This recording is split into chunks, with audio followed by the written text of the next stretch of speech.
Hey, what's happening, folks? Welcome to day 6 of the 30 videos in 30 day series. I cannot believe we're almost a week through all of this already. It goes to show that when you actually start to take action on things and just get shit done, that you underestimate the productivity you can actually achieve in your day. The time passes anyway, so you may as well use it to just get shit done, right? So at the beginning of the series, I did speak about prioritization with my clients over in Hunter's Content Bootcamp. So I have a couple of folks over there that have started to drop topics and questions that they would like some clarity on and insights as we actually go through this series.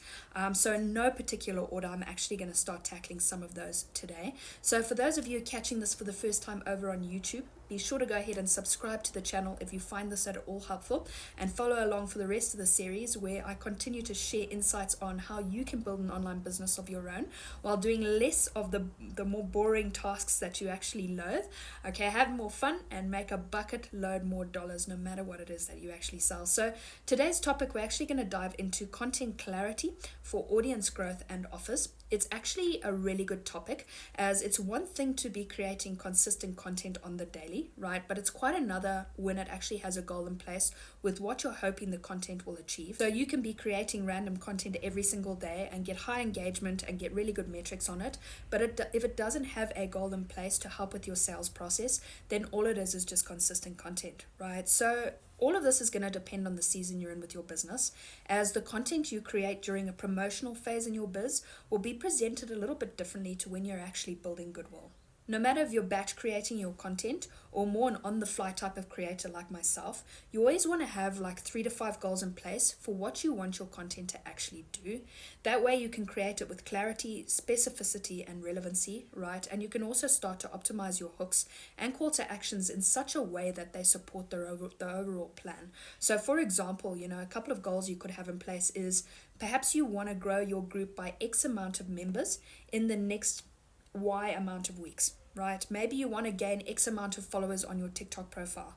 Perhaps you want to sell X amount of spots for whatever your offer is, okay? Or maybe you want fresh eyeballs on your brand and to grow your audience overall. Now, all of your hooks are going to be geared in a different way depending on what you're hoping to achieve, as well as the CTAs for folks to actually raise their hand and take the next step, right? So let's dive into the content that you'll create for goodwill and audience building. Now, personally, I've been testing and sticking with a 80-20 rule in my business while I'm in this phase in the biz, where 80% of my front end content, and when I say front end content, that will be my personal profile and my short form video content, okay, and 80% of that is going to be personal, and that's going to touch on things like who I am, okay, what specifically I know, what specifically I do and how I do what I do, right, what my journey's been about, insights, experiences, personal perspectives, personal wins and that of my clients.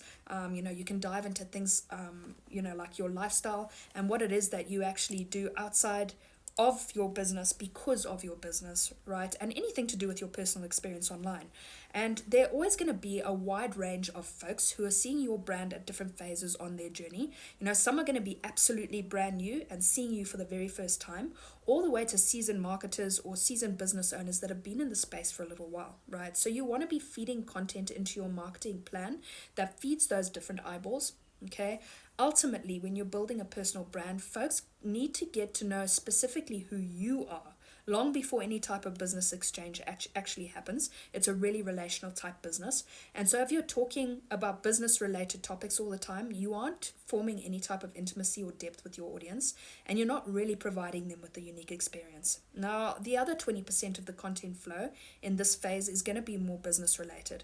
And here I share things like insights on methodologies, okay, resources, different trainings, frameworks, high value breakdowns, etc., and really give folks a 300-foot overview of exactly what it is that you do and how you help folks with your offers and services. Okay, now, like any content, you want to test and try out different styles and topics so that you can design your own working framework of what works for your specific business and audience. Okay, and then once you get data, you can tweak and optimize things as necessary. And I would say when you're first starting out, the very first thing you need to do for a period of time is build goodwill with your audience. Okay, let them get to know who you are with a nothing in return mindset before you actually dive into the money talk of your business or any sort of monetary offers that you have. All right, and then the second phase of your content and marketing plan is going to be content for different offers that you have. Perhaps you're doing a promotion or a launch or some sort of campaign. And the interesting part is the front end content of my biz still remains exactly the same. Okay, as there's always going to be new and fresh eyeballs on the brand, and you always want to keep your future pipeline coming through the door as well. However, I do go a little bit more heavy on the content with the deliverables of the offer itself. So I break down in higher detail who the offer is going to be for, right? What it's actually going to help with, what solutions it provides specifically with different challenges, who it's not going to be for, when the promo or the launch of the campaign starts, okay, when it's actually going to specifically end, the spots you have available at that period, okay, different pricing strategies. I do a lot more public offers, etc., right? And for the folks who are in my community and actually on my email list, the content does go a little bit more heavy. With 80-20 on the business side of things, and they get access to different trainings, lowdowns of what they'll get if they take the next step, etc. The content is going to be a little bit more aggressive in this regard, and the CTAs are geared towards getting hand raisers and folks who are keen to take that next step. So, like I mentioned before, content, like all the parts of your process, are a test, right? What works for me as a framework could look very different for you depending on where you are placed with your business and what you're trying to achieve with it. So I really encourage you to collect data and feedback as you start to accumulate a content catalog. See what's working and what doesn't, okay, and what supports your overall content plan. So folks, I hope this breakdown on content clarity for audience growth and offers has been helpful. I definitely look forward to catching client feedback on this one a little bit later. And if anyone else would like to drop a comment or a question below, feel free to do so. I'm happy to share any and all insights on different topics regarding online business. So appreciate you all taking the time to hang out with me today. Nice, short and sweet. We'll be catching you all tomorrow on day 7. You all have a kick-ass Monday.